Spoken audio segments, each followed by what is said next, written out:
So boots, especially boots or shoes for hiking.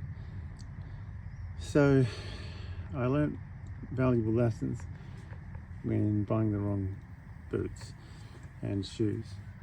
So I used to do shoes, sneakers or whatever, cheap pair of boots just to incline on Mount Coot-tha, for example, and other places. And what I noticed is that I kept on slipping and falling over, and my ankles would roll and so forth, and on the steeper inclines. So it's important to get the right type of footwear. So what I noticed is these ones I bought were not cheap.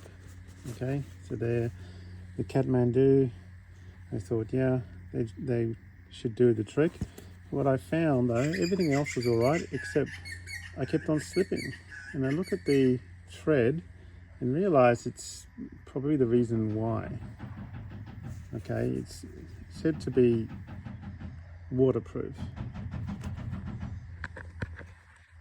but it's, it's to a point it was.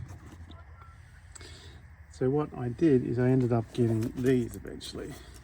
So these are fantastic. They're the Lora, and you can see the difference. So this tread is much better tread, and I don't slip anymore. I just thought it was because I was old and uncoordinated and stupid, which turns out to be true anyway. But the thing is that the difference here is that these are a much better boot.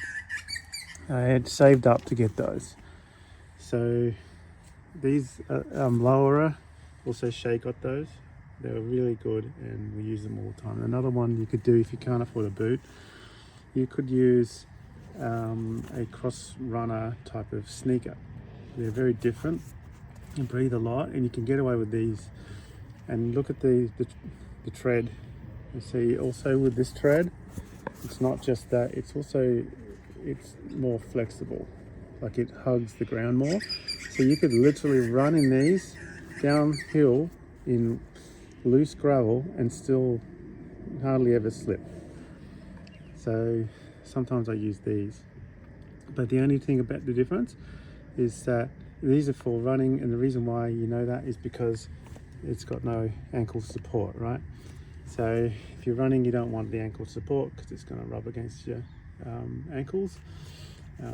You probably could run in them, but it's not wise. You're better off running in these. But you could use these as walking shoes across terrain. A lot of people do actually. So that's the other thing. And just noticed also that to get these on and off really easy, you have these half lace type hooks.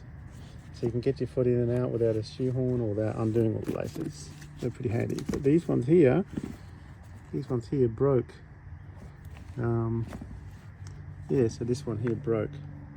As you can see, it just snapped off. And they weren't cheap either. And the other thing to consider is that you have to have really thick socks.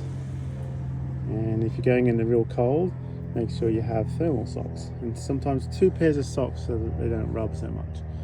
And then put plasters on the heel and also on the side of your toe, like that. Sometimes also around here. But that's going to rub a lot and you're going to get blisters. And if you're doing like 3 days in a row or something, definitely going to have blisters, and it's going to be painful on the 2nd and 3rd day.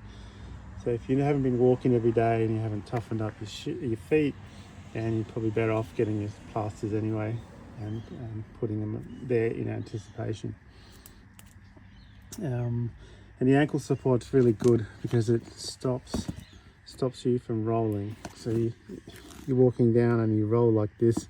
In a normal shoe you could roll and you could twist your ankle, but these kind of stop you a bit because it's wrapping around your ankle. It's minimizing that problem that you would have. Again, that's why you won't run in those. Anyway, I hope this helps. And it's better to save up to get the right thing than it is to just buy something that's gonna be disappointing in the long run. Okay, signing off.